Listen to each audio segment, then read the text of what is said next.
momentum is a force of nature. Once the collective decision is made, the individual ceases to exist. There is only the herd and the relentless drive to push forward. But crossing this border demands a heavy tariff. 300 million years of evolutionary perfection, converging on a single, fatal pressure point. It is a mathematical certainty. In a migration of over 1 million bodies, a percentage belongs to the river. This is the Mara Basin during the peak of the dry season, an ecosystem defined by immense scale and extreme desperation. The rains have failed in the south. The grass is utterly exhausted. They must move north to survive, but reaching the fertile plains requires navigating the most dangerous geographic choke point in Africa. The psychology of the herd is governed by a precarious tipping point. Fear of the water battles the sheer exhaustion of starvation. Those at the front are pushed to the brink by the crushing weight of the tens of thousands behind them. Olfactory cues dominate their decision-making. The scent of moisture is intoxicating, but it carries the metallic tang of fear. Hydrology dictates the crossing. They seek the shallowest points, but these rocky shoals are notoriously unforgiving, and they are never empty. These apex predators operate on an entirely different energetic calculus.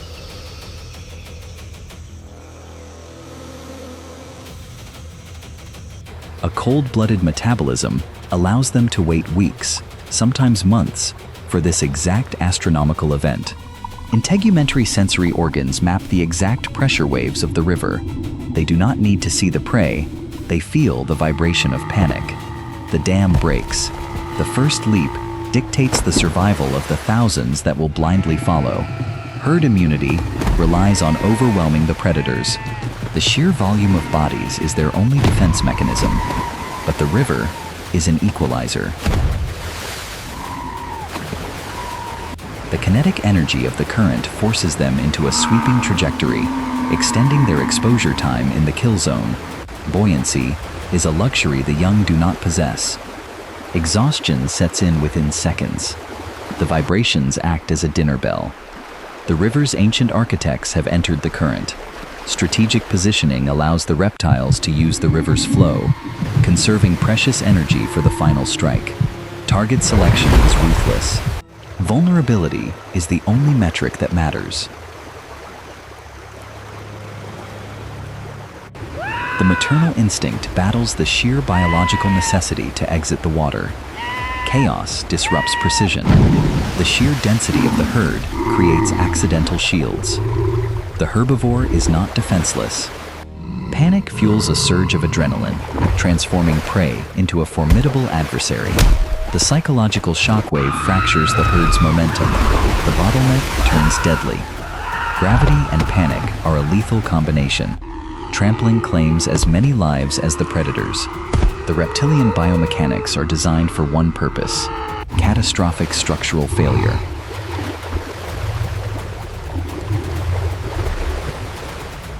The struggle is brief. The river reclaims its toll. By sheer statistical luck, the vulnerable slip through the fractures in the chaos. There is no time for recovery. Lingering in the transitional zone is a fatal error. The aquatic gauntlet is over, but the topography offers a new vertical challenge.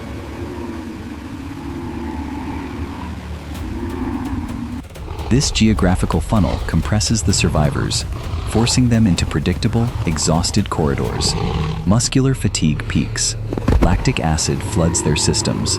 The migration is a machine without an off switch. The rear guard has no concept of the horrors at the front. Having secured their caloric intake for the month, the ancient predators return to a state of absolute energy conservation. Nothing in this ecosystem is wasted. The casualties of the river will sustain a complex web of life downstream. The vanguard breaks through. The immediate threat of drowning is replaced by the harsh reality of the open plains. Thermoregulation must be restored quickly. The mud is a heavy burden under the equatorial sun. The collective memory of the herd is remarkably short. Survival demands an absolute focus on the present. The frantic sprint of the crossing transitions back into the brutal, relentless marathon of the migration.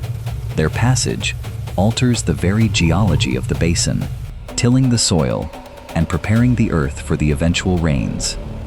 But the open plains offer only an illusion of safety. The exhausted survivors have merely traded the ancient ambush of the water for the highly coordinated, tactical warfare of the savanna's apex pride. They hold the high ground. They are rested, and they have been waiting. The midday heat dictates the terms of engagement. The thermal physics of the plains will decide the next casualty. The gauntlet of the river is behind them. The gauntlet of the pride has just begun.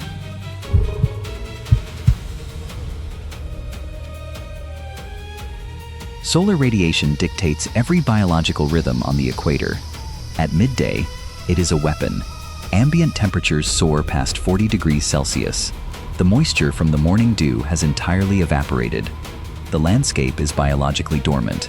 The root systems wait in stasis beneath a hardened crust of clay. A mega herd does not move with singular intent. It operates through swarm intelligence, bound by simple local interactions. There is no alpha leader mapping the route. Direction is determined by the collective alignment of neighboring bodies. Thermoregulation becomes the most critical priority. They must expel heat faster than the sun can inject it. A specialized nasal cavity acts as an evaporative cooler, chilling the blood before it reaches the brain.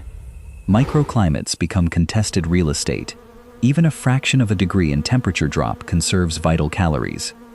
But momentum cannot pause for comfort. Halting the march depletes the very resources they are desperately seeking. The energetic cost of the morning's aquatic gauntlet continues to exact its toll. Muscle glycogen is severely depleted.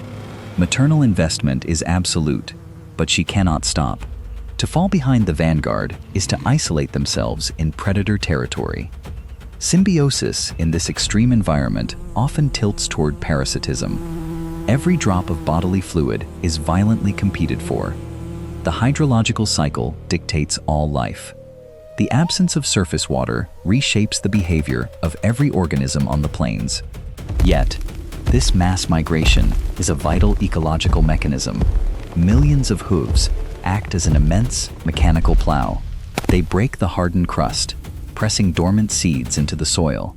They are the architects of their own future pasture. Without this localized destruction, the savanna ecosystem would stagnate. Proximity breeds friction. Personal space is non-existent, and testosterone levels remain high. However, prolonged conflict is an evolutionary error. Energy cannot be wasted on internal disputes. A singular biological imperative overwrites all individual behaviors. Survive the heat, keep moving north. The vast production of waste sustains an entire subterranean economy of detritivores. Nutrient recycling occurs in a matter of hours. The nitrogen footprint left behind will fuel the explosive growth of the next wet season. From macro to micro, every calorie is extracted, utilized, and returned to the system. But the open plains offer only temporary sanctuary. Prey animals operate on a visual and auditory network. Alarm signals cascade through the ranks instantaneously. Identifying a threat is infinitely harder when the enemy relies on total immobility.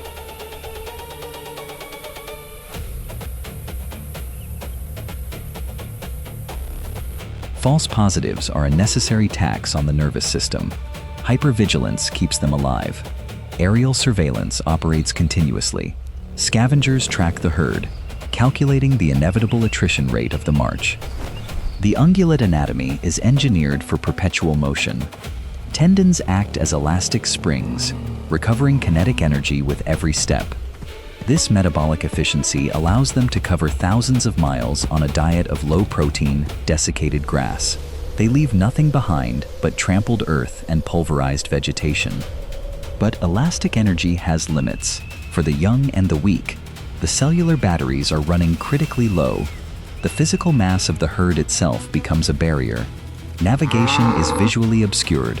Acoustic signatures become lost in the cacophony of the march. Separation from the core is the most dangerous geometric position on the plains. The herd's perimeter is an active hunting ground. As the Earth completes its rotation, the physical parameters of the environment begin to shift.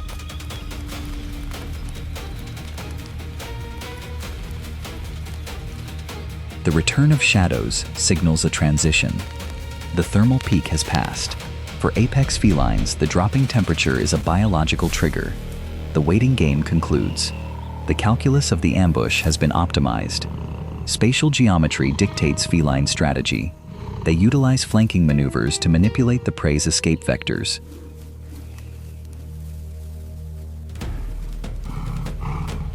A solitary target, disoriented and exhausted, removes the risk of injury from the trampling herd. The feline anatomy is heavily biased toward fast-twitch muscle fibers. They trade stamina for devastating, short-range kinetic output. The strike zone shrinks to 30 meters. Pack coordination requires no vocalization. Visual cues and instinctual spacing create a lethal, closing perimeter. Instinct triggers a final surge of adrenaline. The prey recognizes the silence of the trap. The element of surprise is lost, but the geographical advantage remains absolute. Flight is the only biological option.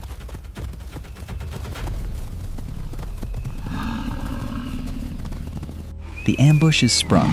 Flanking maneuvers force the prey into the calculated kill zone. Panic overwrites navigation. The calf is driven toward the topographical boundaries of the valley. The open plains were merely a corridor.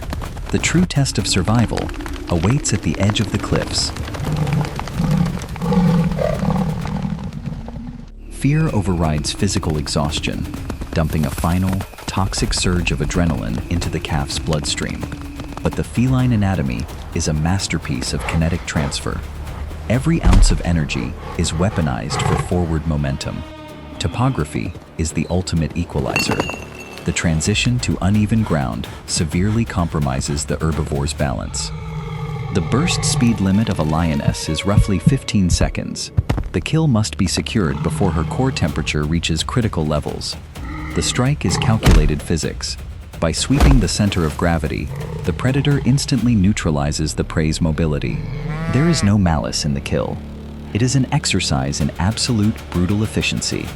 The suffocation bite minimizes the risk of injury from thrashing hooves, conserving energy for the digestion process. The cliffside acts as a natural fortress. It is an environment that profoundly dictates predator behavior. The biological expenditure of the hunt is a collective investment, but the return is heavily stratified. Caloric distribution within the pride is dictated by a strict, size-based hierarchy. The architects of the ambush must now yield to the overwhelming physical dominance of the territory holder. His role is the defense of the genetic lineage. His immense caloric needs preempt the hunters who secured the meal. A single calf offers a negligible caloric return for a pride of this size. The mathematical deficit remains. But the geography of the gorge provides a continuous, automated delivery system. The topographical bottleneck strips the herd of its primary defense, speed. The resident pride is perfectly adapted to vertical hunting. They rely on gravity to do the exhausting work. Spatial awareness allows them to identify the physical breaking point of the prey long before it is reached. Blinded by the contrast of the sky, the climbing herd cannot detect the ambush stationed at the summit. They wait for the lactic acid to completely overwhelm the ascending herbivores.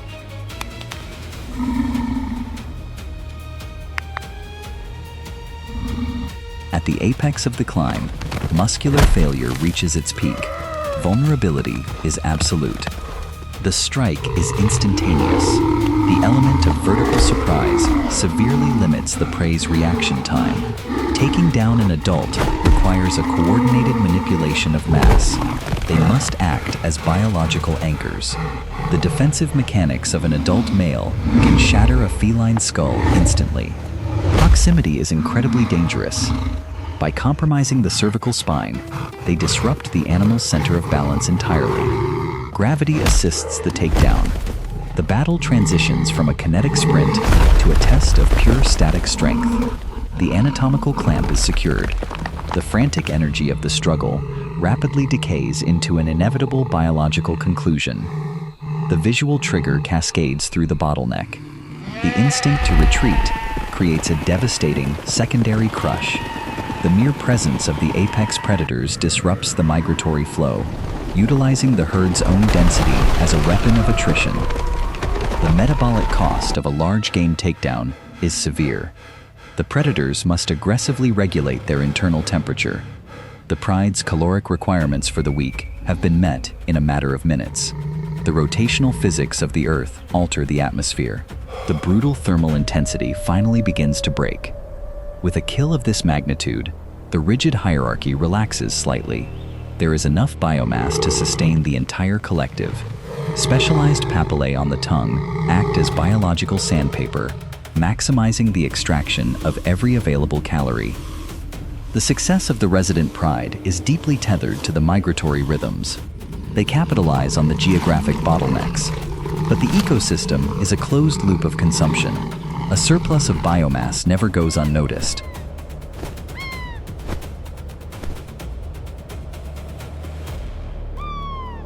The initial biological transaction is complete.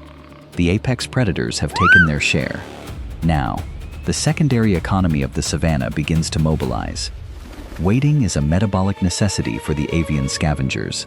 They cannot penetrate the thick hide without the hyper-carnivores first opening the carcass. Their role is critical. Without this highly efficient cleanup crew, the landscape would rapidly succumb to biological contamination. The herd endures its losses and pushes forward. The Valley of Predators has exacted its toll, transferring the energy of the migration directly into the bedrock of the ecosystem. Gastrointestinal limits dictate the end of the apex feast. A single adult can consume up to a quarter of its own body mass in one sitting. This massive caloric intake induces a state of deep lethargy. The hypercarnivores enter an essential digestive torpor. The transition of biological ownership is instantaneous. The secondary economy does not tolerate waste. Hierarchy exists even among the cleanup crew. The largest avian scavengers possess the anatomical tools required to breach the toughest connective tissues. It is a biomechanical frenzy. Caloric density diminishes by the second, fueling extreme intraspecies aggression. Morphological adaptations ensure absolute hygiene.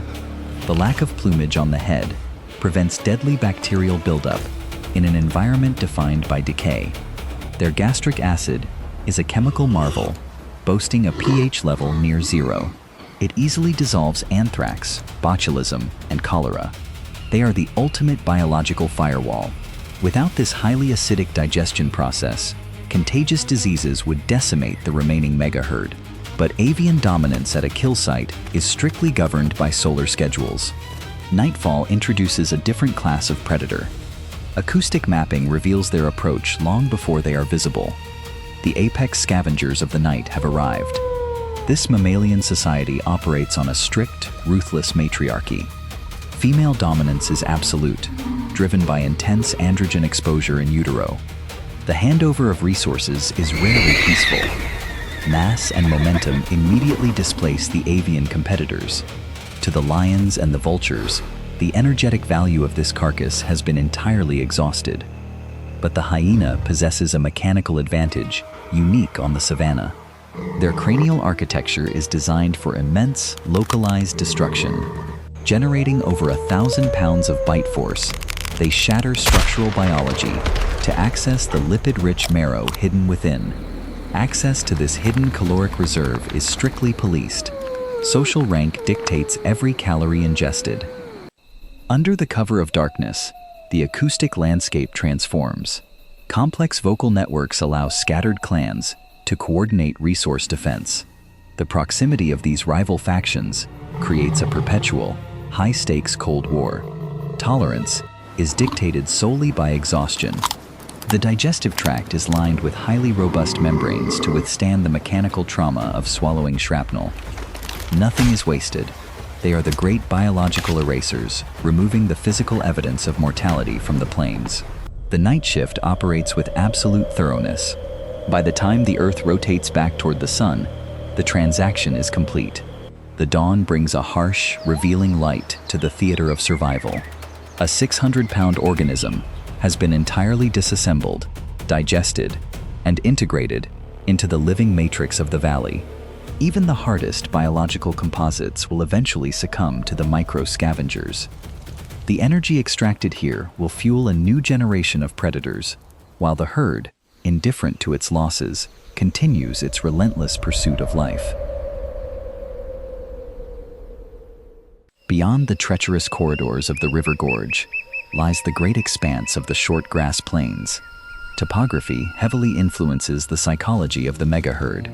Boundless visibility drastically lowers their collective anxiety.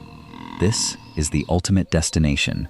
The nutrient density of this specific grass fuels the critical lactation period for the females. Play is merely an evolutionary dress rehearsal. Muscle memory is being rapidly programmed for high-speed evasion. But absolute visibility is a double-edged sword. It offers no concealment for an ambush, fundamentally altering the rules of engagement. In an arena devoid of cover, survival relies entirely on the geometry of distance and the physics of speed. The heavy artillery of the feline world, lions and leopards, cannot operate successfully in this environment.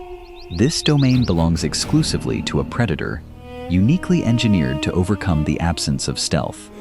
Ocular adaptations act as biological glare reduction, enhancing visual acuity across miles of blinding, sunlit grass. But aerodynamic perfection comes with a severe structural compromise.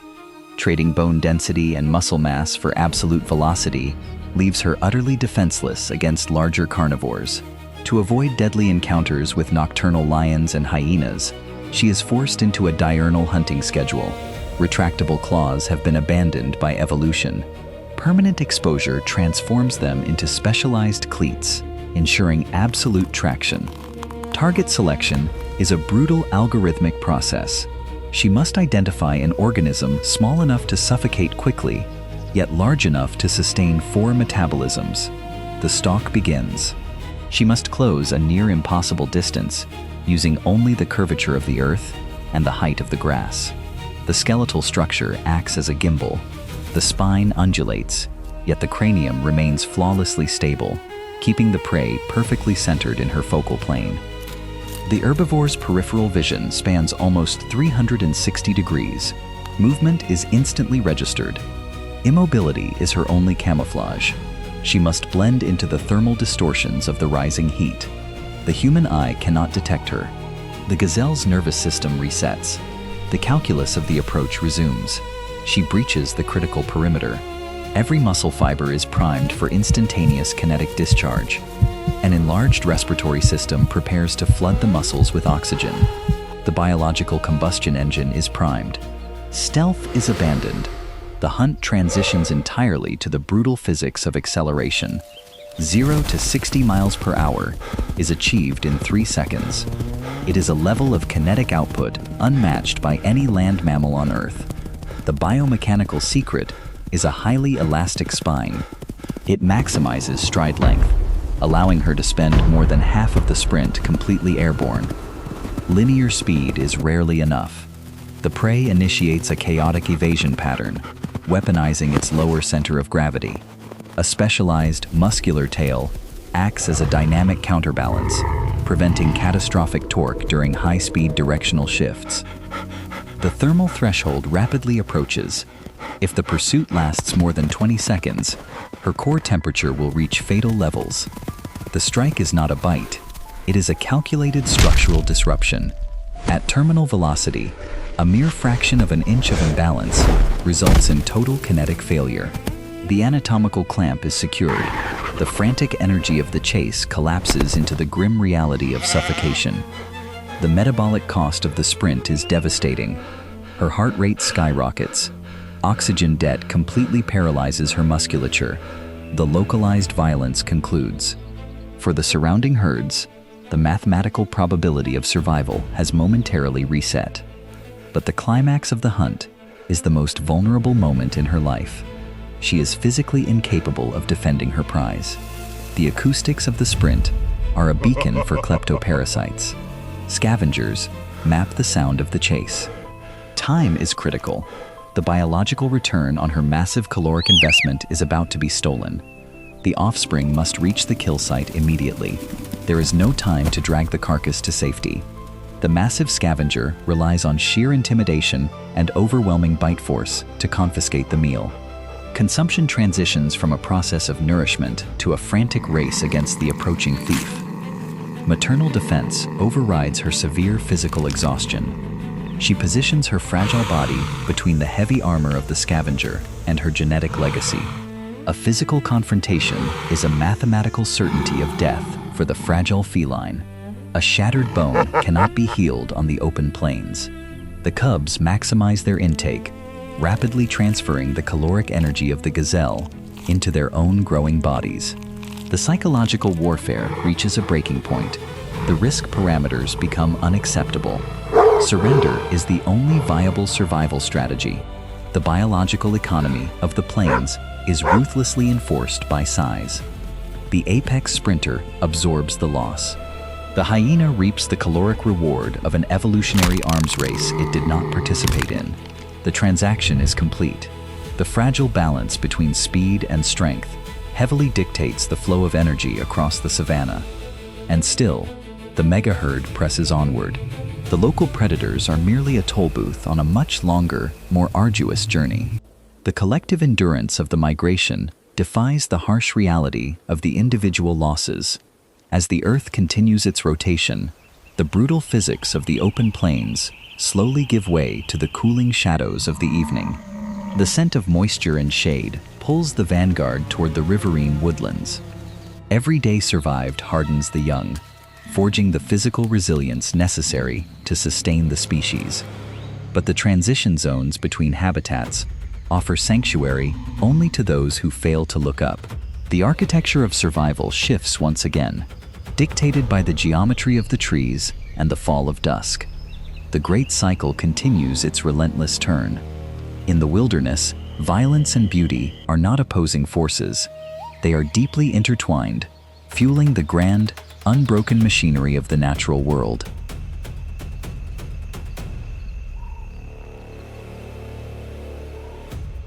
Entering the woodlands alters the entire geometry of survival. The horizontal threat matrix is instantly replaced by a vertical one. Melanistic pigmentation perfectly mimics the play of light and shadow through the foliage, rendering the apex predator functionally invisible. The feline architecture here is engineered for absolute silence and raw gravitational power. Herbivore physiology is heavily biased toward scanning the horizon. The evolutionary blind spot lies directly above their skulls. The ambush relies entirely on the kinetic energy generated by freefall. The strike is a masterclass in anatomical disruption. The spinal column is instantly compromised by the sheer force of the falling mass. There is no prolonged chase. There is no exhausting expenditure of oxygen. It is an execution driven by gravity and precision. But the true challenge for this solitary hunter begins after the kill is secured. The olfactory network of the forest is highly efficient. Kleptoparasites are drawn to the scent of mortality within seconds. To protect his caloric investment from the dominant terrestrial scavengers, he must remove it from their geometric plane. Ascending a vertical surface while carrying a mass equal to his own body weight demands an impossible feat of biomechanical engineering.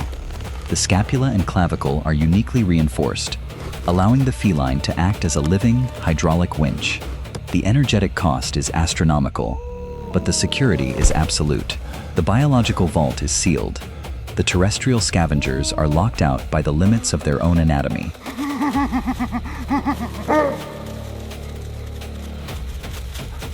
The solar engine powers down.